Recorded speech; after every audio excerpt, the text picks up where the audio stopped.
Halo, perkenalkan, saya Afifah Reza, NIM 1821958 dari jurusan Sistem dan Teknologi Informasi. Di sini, saya akan memaparkan materi tentang correlation technique. Correlation technique adalah salah satu teknik watermarking gambar dan video pada spatial domain. Cara kerja correlation technique sendiri adalah noise pattern akan ditambahkan pada gambar asli untuk membuat gambar dengan watermark.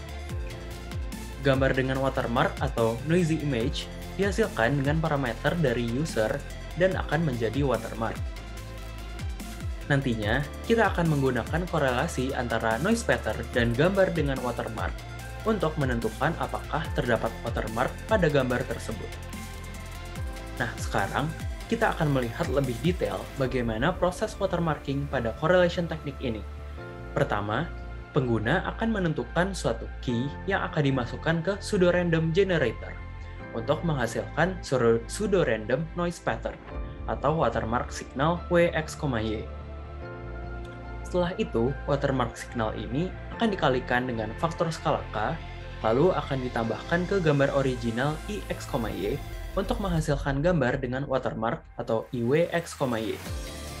Secara matematika, gambar dengan watermark atau Iwx, Y didapatkan dari penjumlahan gambar original Ix, Y dengan perkalian antara watermark signal Wx, Y dan faktor skala K. Semakin besar faktor skala K, watermark pada gambar akan semakin robust, tetapi noise pada gambar akan semakin terlihat. Oke, kita sudah tahu bagaimana proses watermarking pada correlation technique ini.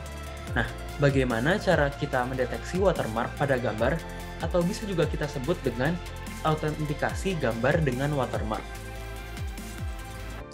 Autentikasi dilakukan dengan menghitung korelasi R antara gambar dengan watermark Iwx, Y dan watermark signal Wx, Y. Jika nilai korelasi melebihi suatu nilai threshold T, kita dapat menganggap gambar Iwx, Y mengandung watermark Wx, Y. Untuk nilai korelasi R, bisa kita dapatkan dengan matematika. Dari rumus ini, intinya, korelasi didapatkan dari setengah penjumlahan antara rata-rata kumpulan piksel yang memiliki positif noise pattern dan rata-rata kumpulan piksel yang memiliki negatif noise pattern.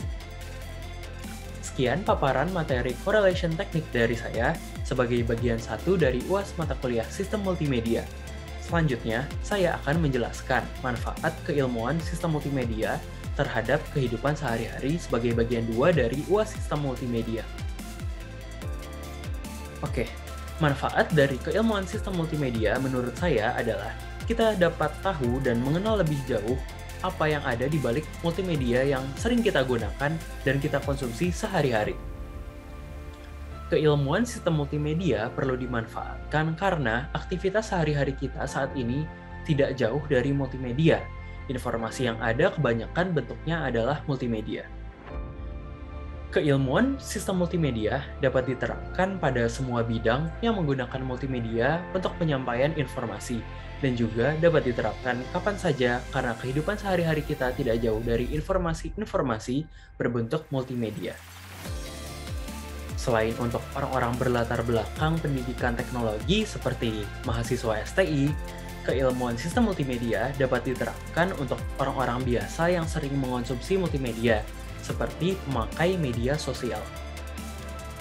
Keilmuan sistem multimedia dapat berguna dengan memaksimalkan penggunaan multimedia kita sehari-hari.